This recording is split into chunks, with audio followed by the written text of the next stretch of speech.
Looking through the viewfinder and crossing the threshold of the unknown, we uncover stories hidden in plain sight. Experience the profound moments of discovery that altered the course of human history.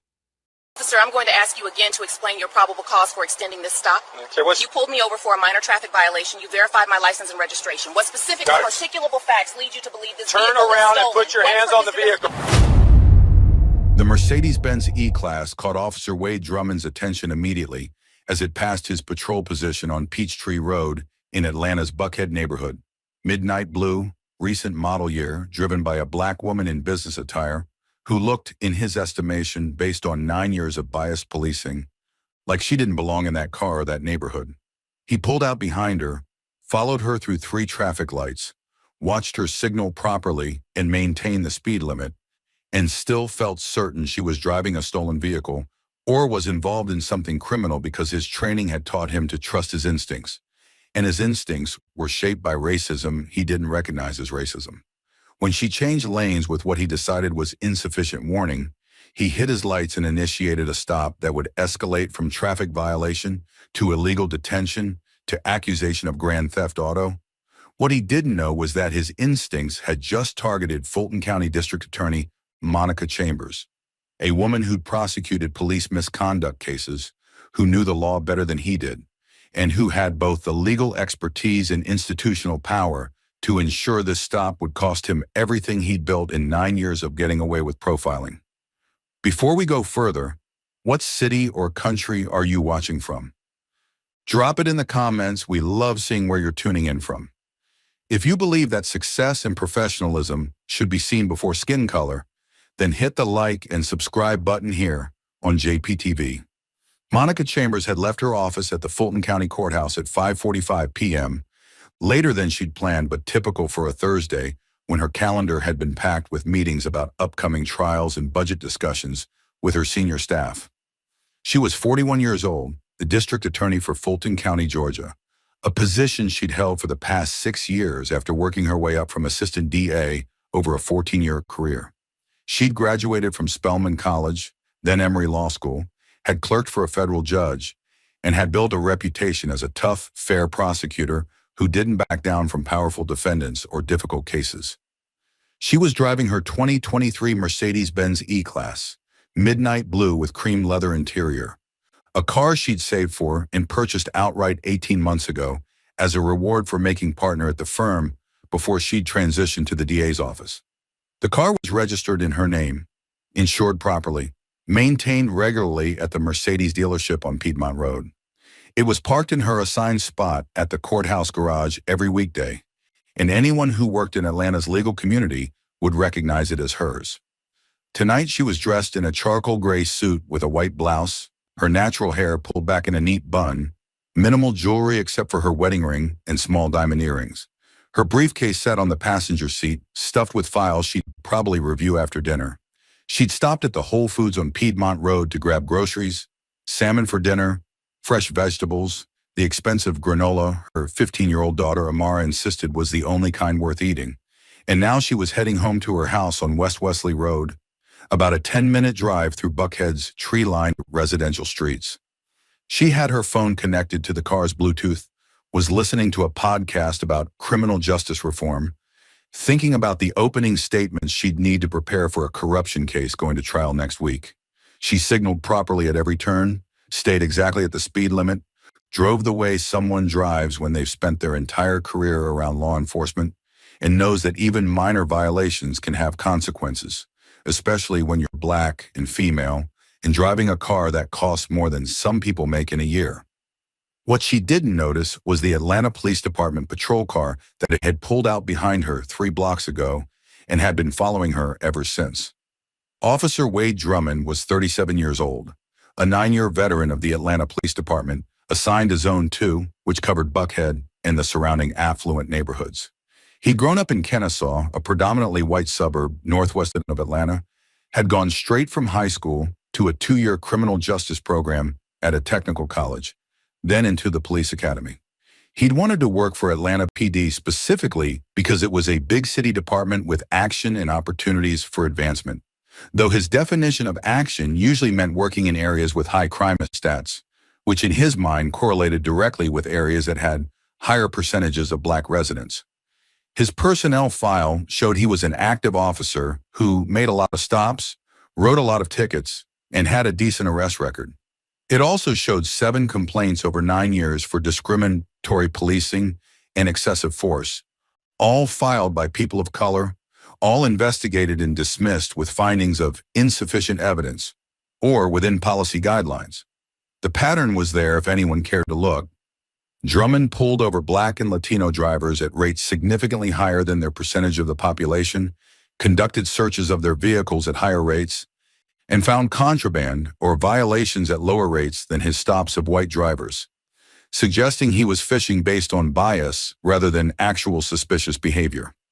He'd been parked in his usual spot near the intersection of Peachtree Road and Far Road, running radar and watching traffic, when the Mercedes caught his eye. He noticed it specifically because of the driver, a black woman, professionally dressed, driving a car that in his mind didn't match. His thought process, which he'd never articulate out loud but guided his actions constantly, was that black people in Buckhead were either domestic workers heading home after cleaning houses, or they were criminals, or they were driving cars they couldn't legitimately afford. The possibility that she belonged in that neighborhood, in that car, with that level of obvious success, didn't register as option. He pulled out behind her and followed, watching her drive. She was doing everything correctly, proper speed, signaling at turns, maintaining safe following distance. But he'd already decided something was wrong, so he watched for any minor violation he could use as justification. When she changed from the right lane to the left lane on Peachtree Road to prepare for a turn, she signaled, but in Drummond's judgment, didn't do it quite early enough. It was barely a violation, the kind of thing officers let slide 100 times a day for drivers who don't trigger their bias, but it was enough. He hit his lights and activated his siren briefly. Monica saw the flash of blue in her rearview mirror and felt her stomach drop, because this was a feeling every black driver knows. That moment of, what did I do wrong, mixed with, please let this be routine, mixed with the underlying fear that comes from knowing traffic stops can turn deadly. She put on her turn signal, slowed down, and pulled over on West Paces Ferry Road in front of a massive Georgian-style mansion with perfectly manicured hedges and a circular driveway. She put the car in park, turned off the engine, and placed both hands on the steering wheel at 10 and 2 where they'd be clearly visible. She took a breath, centering herself, reminding herself that she was the district attorney, that she knew the law, that she had rights, but also that none of that might matter if this officer was the wrong kind of cop, having the wrong kind of day. In her rearview mirror, she watched Drummond approach, and something about his body language made her more nervous. His hand rested near his weapon. His face was set in an expression that suggested he'd already made decisions about her, and he was taking his time, drawing out the approach in a way that felt more like intimidation than procedure. He reached her window and looked down at her with an expression that was cold and assessing. License and registration. No greeting, no explanation of why he'd pulled her over, just a demand. Monica kept her hands visible and her voice calm. Good evening, officer. Can you tell me why you pulled me over? I said license and registration. His tone was harder now, clearly not used to being questioned. I understand and I'll provide them, but I have a right to know the reason for the stop. She kept her voice professional, the same tone she used in court when examining hostile witnesses. Drummond's eyes narrowed. You changed lanes without proper signaling. Now I need to see your license and registration, or this is going to become a problem. Monica reached slowly for her purse on the passenger seat, announcing her movements. I'm reaching for my purse now. My license is in my wallet. She pulled out her driver's license. It showed her name, Monica Lynn Chambers, her home address on West Wesley Road, about 8 blocks from where they were stopped, her date of birth showing she was 41. She handed it to him along with the registration from her glove box, which clearly showed the vehicle was registered to Monica L. Chambers at the same address as her license. Drummond took the documents but barely looked at them before his next question. Whose car is this? It's my car, as you can see from the registration. Where are you coming from? I'm coming from work. I stopped at Whole Foods for groceries. She gestured to the bags visible in her back seat. What do you do for work? His tone suggested he didn't believe whatever answer she'd give. Monica hesitated because she knew what was coming, knew that revealing her position might escalate or de-escalate depending on the officer's personality. I'm an attorney. An attorney. He said it like he didn't believe her, like it was a lie she told before. What kind of attorney? I work for Fulton County. She kept it vague and not wanting to play that card yet, hoping he'd just run her information and let her go. Uh-huh. He looked at her license again, then at her car, then at her face with open skepticism. Wait here. Don't move.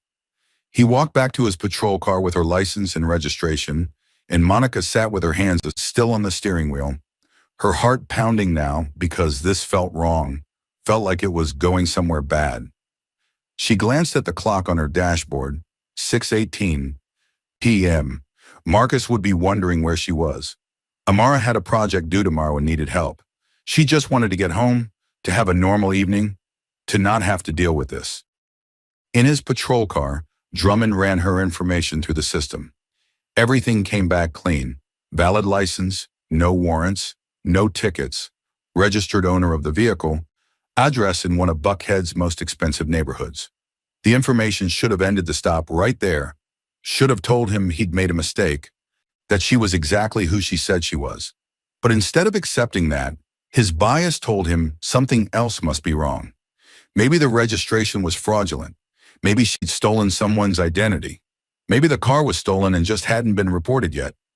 He got out and walked back to her window, and this time his expression was actively hostile. Step out of the vehicle, ma'am. Monica's hands tightened on the steering wheel. Officer, why do you need me to step out? You have my information. Everything is in order. What's the problem? The problem is, I'm not convinced this is your vehicle. I need you to step out so I can verify the VIN and make sure this car isn't stolen. Monica felt anger flash through her, hot and sharp. Officer, my name is on the registration you're holding. The VIN matches. What basis do you have for thinking this car is stolen? Ma'am, step out of the vehicle now, or I'll have to remove you. Monica stepped out of her car slowly, keeping her hands visible, her mind racing through her options. She was the district attorney. She knew the law inside and out, and she knew this officer had no legal basis for what he was doing.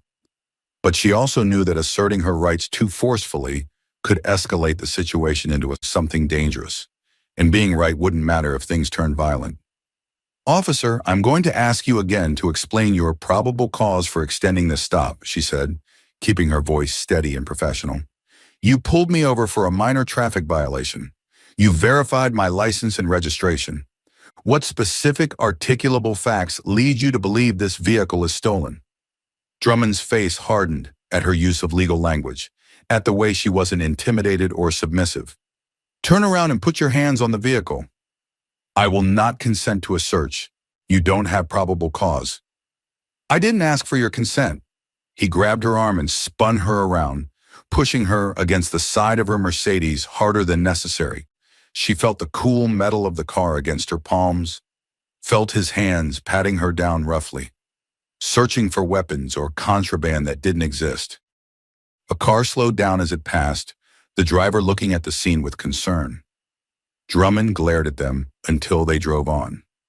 Monica stood there with her hands on her own car, a successful attorney being treated like a criminal on a residential street in the neighborhood where she lived, and the humiliation burned almost as hot as the anger.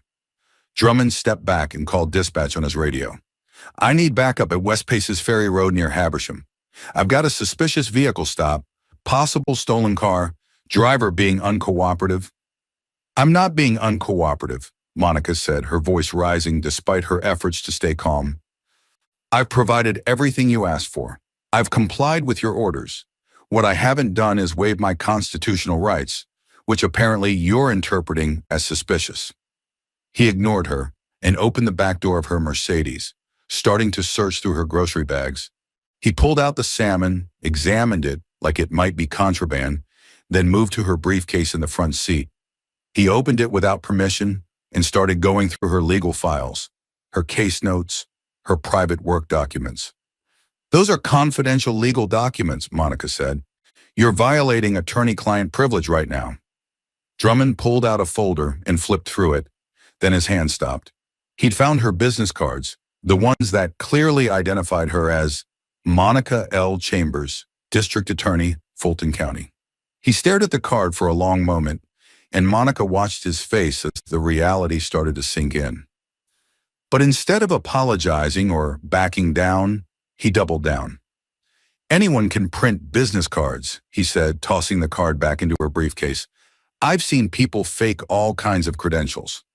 Monica couldn't believe what she was hearing. You think I faked being the district attorney? You can call the courthouse right now and verify. You can look me up online. My face is on the Fulton County DA website. A second patrol car pulled up, and another officer stepped out. Drummond walked over to brief him, and Monica could hear parts of their conversation. Drummond was saying the registration seemed suspicious. The driver was claiming to be some kind of lawyer. He wanted to verify the VIN matched the registration because something felt off about the whole situation. The backup officer, a younger man who looked uncomfortable with the whole scene, walked over to Monica. Ma'am, can you tell me your name and where you're headed? My name is Monica Chambers. I'm the district attorney for Fulton County. I'm driving home from my office at the courthouse after stopping to buy groceries. This officer pulled me over for an alleged lane change violation and has now detained me for over 15 minutes, searched my vehicle without consent, and accused me of driving a stolen car despite having my valid registration proving ownership. The backup officer's eyes went wide. You're DA Chambers?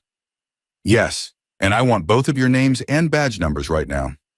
Drummond walked back over, having heard the exchange. I don't care what she says she is. I'm verifying this vehicle isn't stolen. Wait, man, I think she's telling the truth, the backup officer said quietly. I've seen her on the news. She prosecuted that corruption case last year. Then she should understand why officers have to be thorough, Drummond shot back, but his confidence was cracking now. Monica pulled out her phone. I'm calling my deputy right now. Angela Pierce, my second in command at the DA's office. She can verify who I am, and then we're going to talk about why you're still detaining me illegally. Put the phone down, Drummond ordered. I have a right to make a phone call. You've detained me without cause for over 20 minutes now. She dialed Angela's number and put it on the speaker. Angela picked up on the second ring. Monica, what's wrong? Angela, I've been pulled over by Atlanta PD in Buckhead. The officer claims he thinks my car is stolen and won't accept my registration or my identification. Can you please verify to Officer, she looked at his name tag, Officer Wade Drummond, that I am who I say I am? There was a pause on the other end, then Angela's voice came back sharp and clear. Put the officer on the phone, now. Drummond took the phone with obvious reluctance. Monica couldn't hear what Angela was saying, but she watched his face go from defensive to pale as her deputy apparently explained exactly who he just detained and searched without cause. When he handed the phone back, his hand was shaking slightly. Monica took the phone. Angela, I need you to contact Sergeant Morrison in Zone 2 and inform her that I'm being illegally detained, and start documenting everything for the complaint I'm filing tomorrow. She hung up and looked directly at Drummond. You have about 5 minutes before your supervisor gets here. Do you want to explain your probable cause for this stop now, or wait and explain it to her? Sergeant Patricia Morrison arrived 7 minutes later, pulling up in her supervisor vehicle with the kind of speed that suggested she understood the severity of what was happening. She was a 23-year veteran with a reputation for running a tight ship, and the expression on her face when she stepped out of her car told Monica everything she needed to know about how this was going to end. Morrison walked straight past Drummond to Monica, who was still standing beside her Mercedes, with her hands crossed over her chest, her business suit wrinkled from being pressed against the car, her professional composure barely masking her rage. District Attorney Chambers, Morrison said, and her use of the full title was deliberate and pointed. I apologize for this incident. You're free to go immediately. I'm not going anywhere until I get answers, Monica said.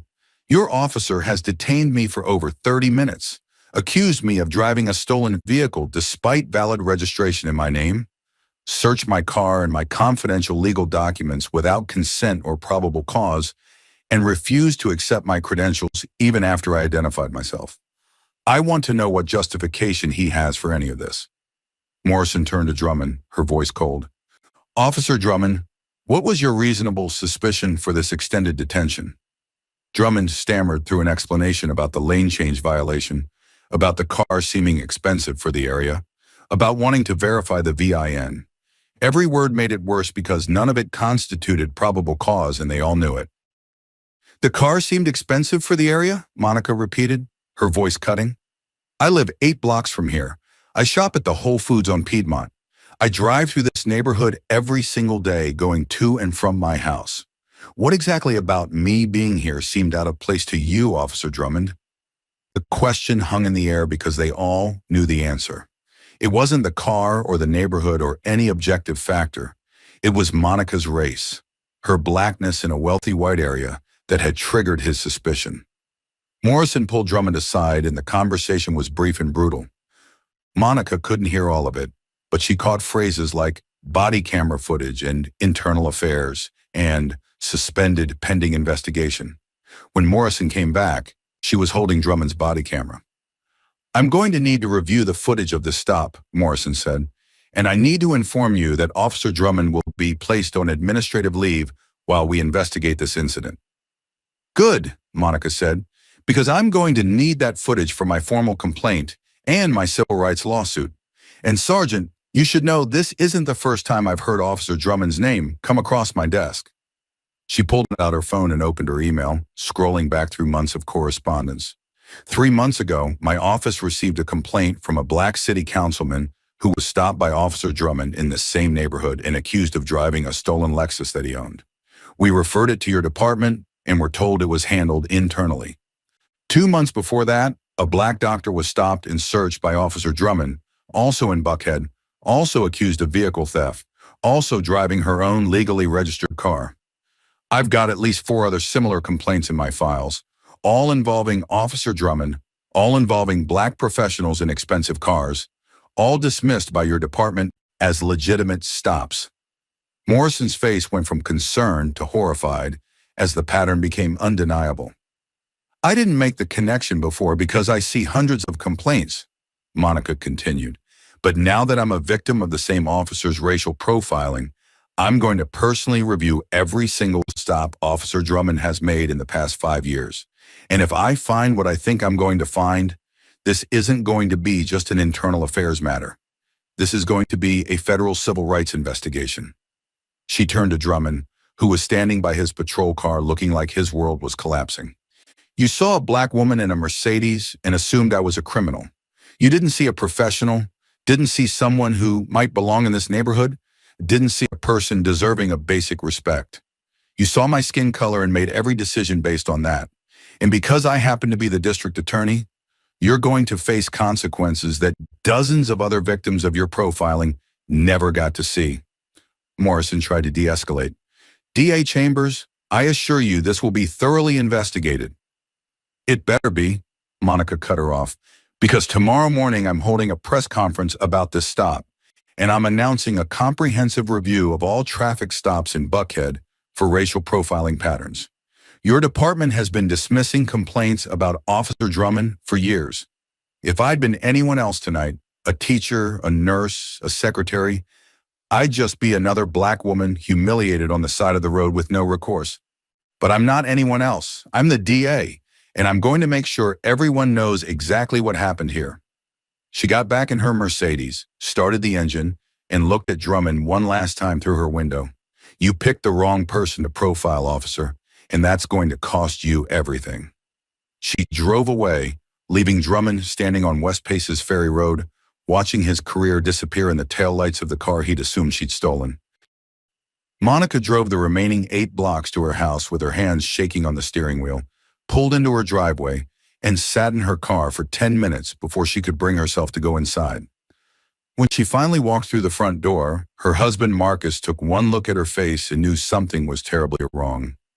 She told him everything while their daughter Amara listened from the stairs, and Marcus held her while she cried from rage and humiliation.